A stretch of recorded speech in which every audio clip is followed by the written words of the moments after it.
Bonjour et joyeux Noël! Dernière édition de l'année, je vous souhaite de joyeuses fêtes si vous devez partir maintenant, mais je pense que vous allez rester jusqu'au bout. Et plein de bonnes choses à vous. Gérez votre risque, hein, ça serait bête de se retrouver rect en plein repas. Là, vous mangez le foie gras et tu regardes ton portfolio et non, t'as plus rien, bon c'est con. Comment tu vas expliquer ça à mamie? Donc surtout qu'en plus on vous risque de vous parler de Bitcoin, hey, ça monte, hein? Si c'est pour se faire rect juste après, c'est pas cool. Donc les vœux ont été faits. Je reviendrai début 2022, donc à l'année prochaine, pour faire la blague de boomer. Ici c'est coin de boomer et blague de boomer. et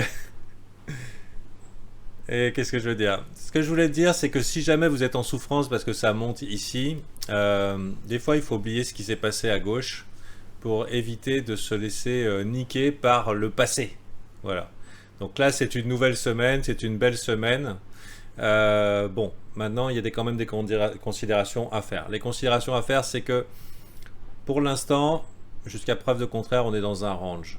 Le fait qu'on soit allé un petit peu vite sur les résistances, c'est pas tout le temps bullish.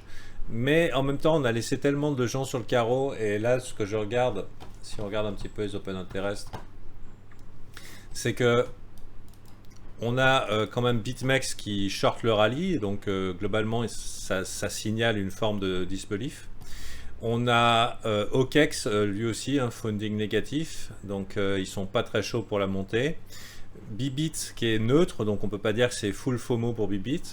Et Binance, un petit peu neutre, mais hier quand même ils ont voulu un peu short le rallye. Donc on short le rallye. Pour moi, il y a clairement des longues, hein. Il y a clairement la moitié de longues qui sont en train de se taper dans la main et dire ouais, c'est fini, plus jamais de souffrance, hein, il ne peut plus rien nous arriver d'affreux maintenant. Mais en tout cas, court terme, il y a des gens qui sont en train de lutter contre ce move, alors que ça fait quand même quelques jours verts bien soutenus. Donc pour moi, malheureusement, je vais dire que je vais être bullish court terme et bearish, très bearish sur les semaines à venir. Bien sûr, je peux me tromper, bien sûr, on peut s'adapter. Alors, petite considération, ici vous avez vu, je vous ai mis un niveau 50 300. 50 300, il y a des petites liquidations qui nous attendent, ce sont les plus proches. Hein, si jamais on doit faire une petite frayeur, un dernier bear trap pour dire ah là là, vous avez vu, c'était qu'un piège. Ici, on devrait trouver support. On devrait trouver support ici et ici, voire même là. Hein, donc en fait, on est dans une zone. En fait, on a accepté les 50 000. Donc c'est plutôt bon signe pour quelques jours qui coiffent un peu les gens sur le poteau parce qu'il n'y a pas encore la full FOMO. Donc ici éventuellement pour participer sur ce move, je ne sais pas où il pourrait nous emmener et en fait ça ne m'intéresse pas parce que les gens, c'est pas le Bitcoin le plus intéressant pour l'instant, ça reste quand même les alts en termes de... Si on est optimiste, si on est en train de glandouiller en haut du range, il y a mieux à faire sur les altcoins et on l'a vu déjà hier. Donc éventuellement, on a envie de voir au pire un petit dip comme ça, sinon pas de dip du tout et on continue à monter pour foutre le seum à tout le monde. Mais sinon, on veut voir ici un support, c'est-à-dire première liquidation, support, et par exemple, on fait un petite frayeur là, et à l'heure de New York ce soir, pam, on repart. Donc ça, c'est good. Si on revient là-dessous, c'est pas good du tout, parce que les prochaines liquidations sont là, elles sont là, et bien sûr, bon bah là, enfin le massacre. Donc pour moi, on finira probablement par y aller. Donc je lève pas les bras en l'air, je suis pas super confiant, mais je me dis ok, je vais pas lutter contre la tendance court terme. On a quand même beaucoup d'indicateurs techniques qui nous disent bon c'est bon, on est sauvé. On a ici ce RSI qui est en train de repartir en tendance haussière. Au niveau des 50, donc dans la partie haussière, il suffit de pas grand chose pour que ça pousse un petit peu. On a eu quand même du vert intense sur les altcoins qui pour certains ont déjà purgé de 50%. J'étais très surpris hier de voir dans le chat, c'est quoi, Mana qui monte? Pourquoi? Ou Sand? Ah, Sand! Parce que pour moi, les gens étaient en train de holder. Donc ça veut dire qu'il y a peut-être des gens qui ont vendu le bottom. Hein. Qu'ils ont holdé, mais pas du tout. Ils ont juste souffert en silence. Donc voilà, donc là les mains sont en train de se révéler. Et du coup, je dirais peut-être hésitation ici. Est-ce qu'on aura un fuck move du repas de Noël pour détruire le moral de tout le monde? C'est possible. C'est possible. Mais pour l'instant, j'ai l'impression qu'il y a eu aussi beaucoup d'achats dans cette chandelle ici. Et c'était pas des petits bonhommes. Hein. Il y a eu FTX et comment ça s'appelle? Et Bitfinex qui a acheté massivement dans cette chandelle. Donc ça devrait, si on est bull, donc si on est haussier, ça devrait être défendu.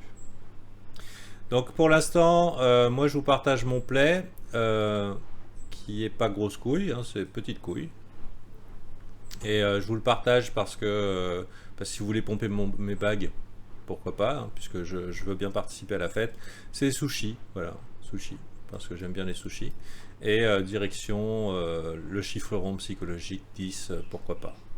Pourquoi pas. Après, il y a 15 000 altcoins. Vous prenez bien celui que vous préférez. Hein. Pour l'instant, ça va être ce qui va m'intéresser.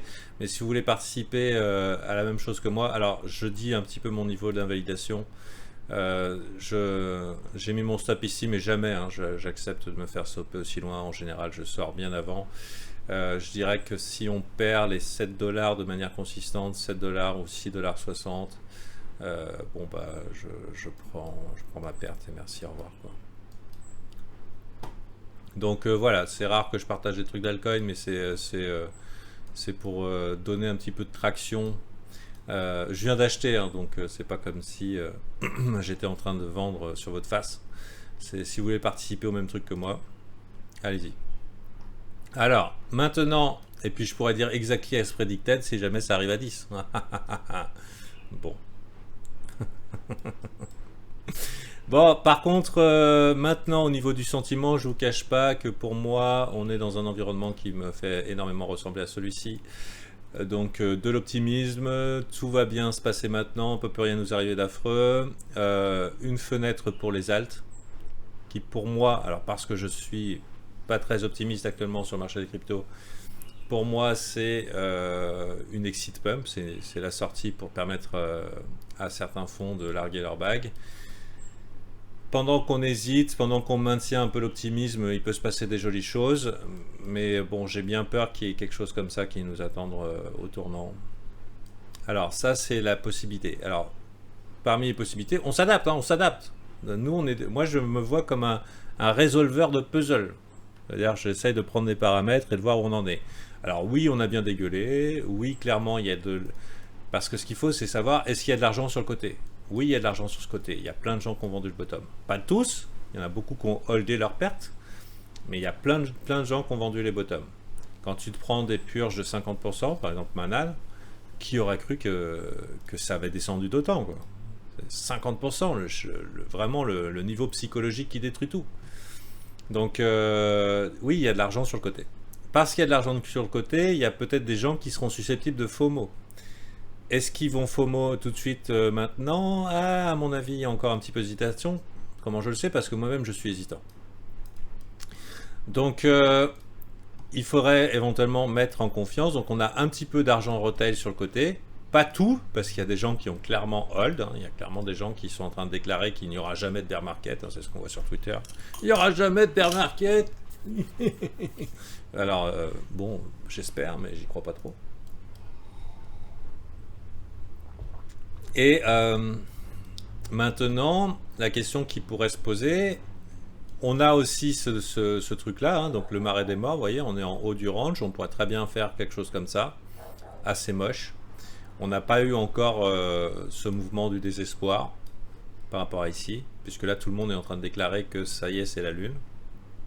Remarquez que je vois toutes les possibilités avec vous. Hein. Donc on pourrait très bien avoir un dernier nettoyage, mais pas sûr, parce que des fois le mouvement only up, il peut surprendre. Donc on a de l'argent de côté et est-ce qu'il y aura des retails pour venir dans la crypto? Ça veut dire, est-ce qu'on a déjà embarqué tous les retails possibles qui pourraient être intéressés dans la crypto cette année?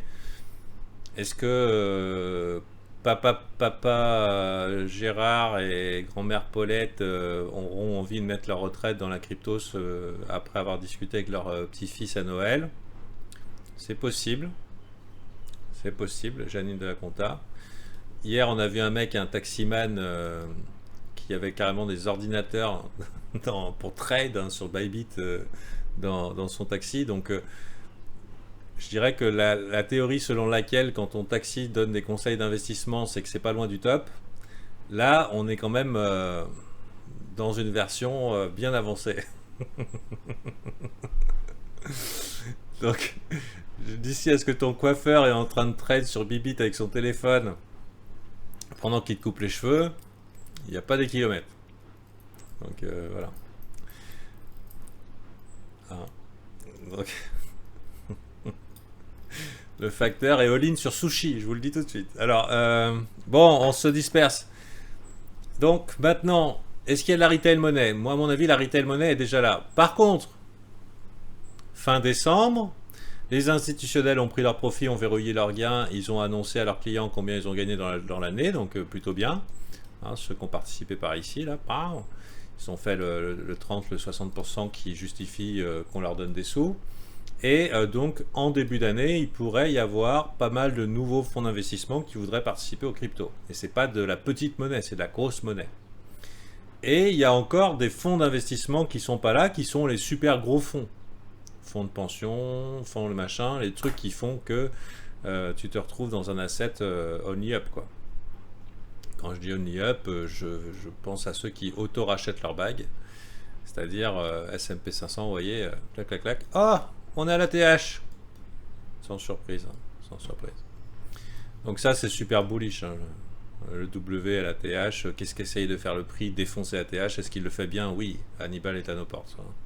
Donc, à la limite, je serais plus confiant pour trade ça que les cryptos en ce moment, parce que la direction semble claire. Hein, on a à peu près ce genre de truc là. Donc voilà, donc pour l'instant on dirait que les assets à risque sont à la mode. Et du coup, on aura eu notre petit Santa Claus Rally. Et la question c'est, est-ce qu'on aurait le droit à 5, 6 jours, 7 jours, une petite semaine de verre? Là, ce serait sympa quand même. Voilà, et vu qu'on ne sait pas, eh ben, pour moi ça m'invite à garder mon risque sous contrôle et à vous souhaiter des joyeuses fêtes sur toutes ces considérations. Donc la possibilité que la retail monnaie est déjà là, un peu à tête sous l'eau, mais aussi que la big money n'est pas toute là. Et du coup, ça pourrait éventuellement changer la donne sur l'issue de 2022 sur les cryptos. Mais sinon, pour moi, on est dans un environnement plutôt baissier. Plutôt baissier.